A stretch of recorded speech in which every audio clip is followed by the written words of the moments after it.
களத்திலே காலடி வைத்த சிறு வயதிலிருந்தே வாளோசைதான் இதயத்தோடு பேச, காற்று கூட கத்தியைப் போல வெட்ட, கண்கள் கூட படையெடுப்பை செட்ட, மக்கள் கண்ணீரை போர்க்குண்டாக மாற்றி, அநியாயத்தை அதிரடியாக சிதற்றி, அறம் பேசினால் கேட்டதில்லை, அதனால் தான் எழுந்தார்கள் துணிந்து.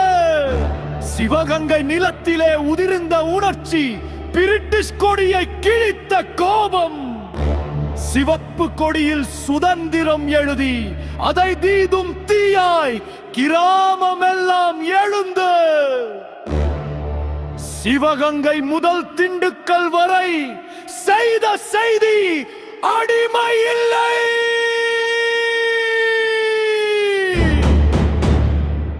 இடி போல எரிந்த போர்க்களம், மின்னல் போல பாய்ந்த தாக்குதல், உலகம் கேட்கும் அளவு உறக்க சொன்னார்கள். சுதந்திரம் என்பது உயிரை விட மேலானது. சங்கிலியில் உடலை கட்டியிருந்தாலும் ஆவி மட்டும் வானத்தை வெட்டி கூவியது. நாங்கள் விழுந்தாலும் சுதந்திரம் நிலை நிற்கும். தஞ்சை கோட்டையின் சுவற்றில் உயிரை விட்டார்கள்.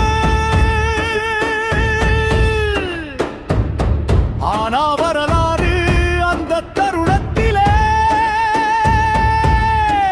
பிறந்தது. சுதந்திரம் இன்று நமது மூச்சாக இருந்தால்